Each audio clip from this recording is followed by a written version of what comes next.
आज देश को नई सरकार मिलने जा रही है और वाराणसी से सांसद चुने गए नरेंद्र मोदी लगातार तीसरी बार प्रधानमंत्री पद की शपथ लेंगे। नरेंद्र मोदी के पहले 2 कार्यकाल में भाजपा को स्पष्ट बहुमत मिला था।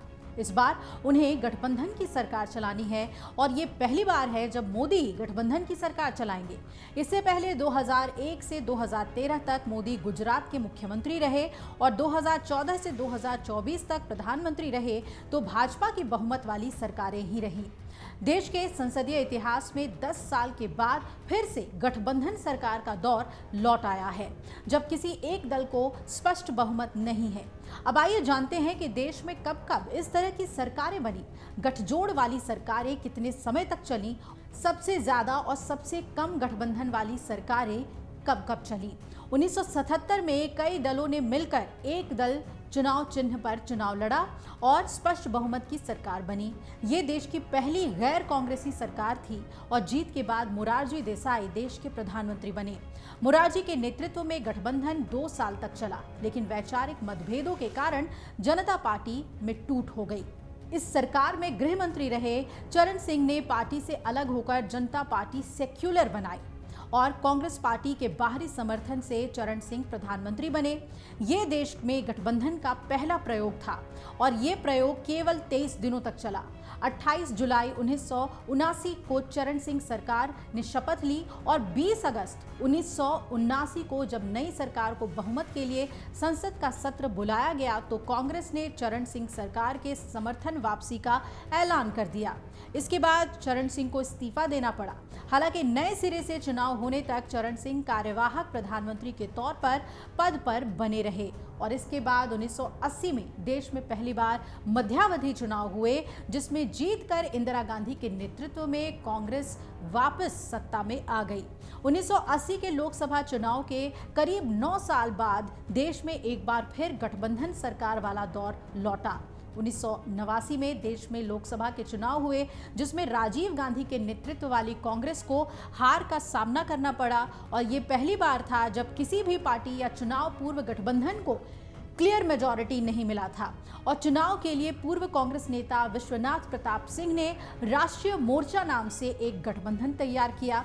वीपी सिंह के नेतृत्व वाले जनता दल ने 143 सीटें हासिल की थी। वीपी सिंह को बीजेपी और लेफ्ट ने बाहर से समर्थन दिया और वही डीएमके, एजेपी और टीडीपी जैसे दल सरकार का हिस्सा बने थे। इस तरह कुल 280 सांसदों के समर्थन से वीपी सिंह देश के प्रधानमंत्री बने। वही 194 सीटों वाली सबसे बड़ी पार्टी कांग्रेस विपक्ष में बैठी।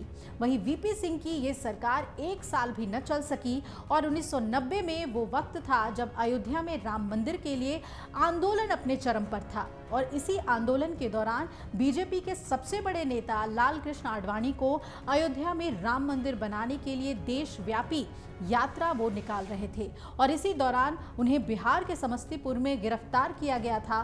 तब लालू प्रसाद यादव बिहार के मुख्यमंत्री थे। इसके बाद बीजेपी ने वीपी सिंह सरकार से अपना समर्थन वापस ले लिया।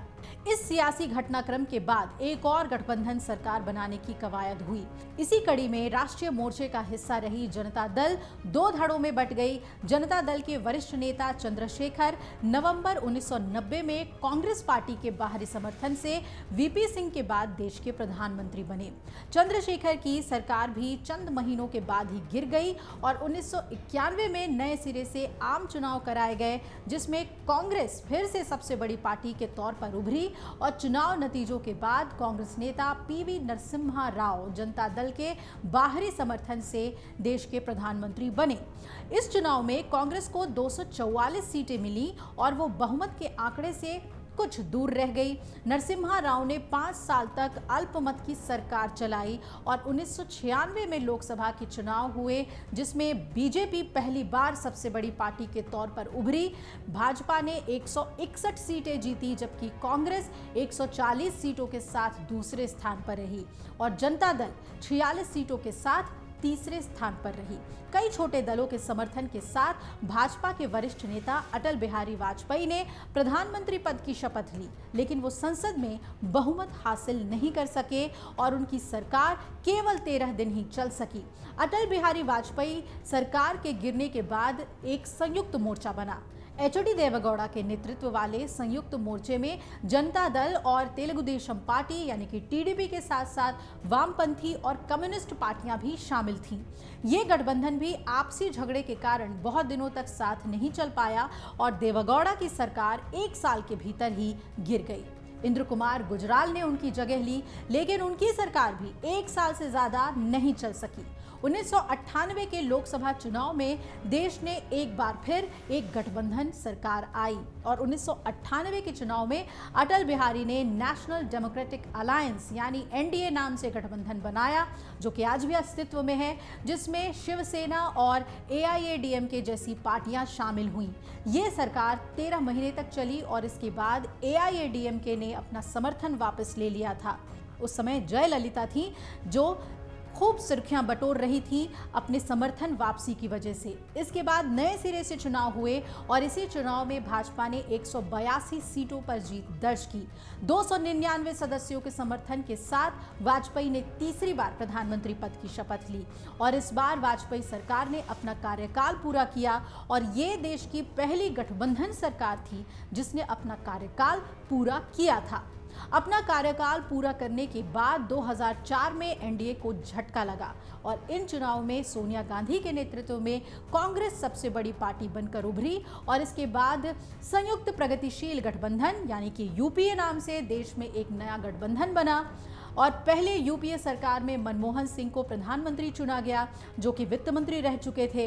अब मनमोहन सिंह के नेतृत्व में यूपीए गठबंधन को 2009 के चुनाव में दूसरे कार्यकाल के लिए फिर से चुना गया और एक बार फिर कांग्रेस ने 2009 से 2014 तक गठबंधन की सरकार पूरे कार्यकाल तक चलाई। करीब 10 साल बाद देश में एक बार फिर गठबंधन सरकार बन रही है जिसके मुखिया नरेंद्र मोदी हैं। अब ये देखना है कि उनके घटक दल उनका कितना सहयोग करते हैं। सब कुछ दारोमदार होगा बिहार के मुख्यमंत्री नीतीश कुमार और टीडीपी प्रमुख चंद्रबाबू नायडू पर कि वो कितना समर्थन देते हैं नरेंद्र मोदी को बड़े फैसले लेने में या फिर कुछ कांटे भी अटकाते हैं मोदी की राह पर। अगर आप ये वीडियो YouTube पर देख रहे हैं तो हमारे चैनल को सब्सक्राइब करें और बेल आइकन को दबाना ना भूलें। अगर आप Facebook पर ये वीडियो देख रहे हैं तो हमारे पेज को लाइक करें।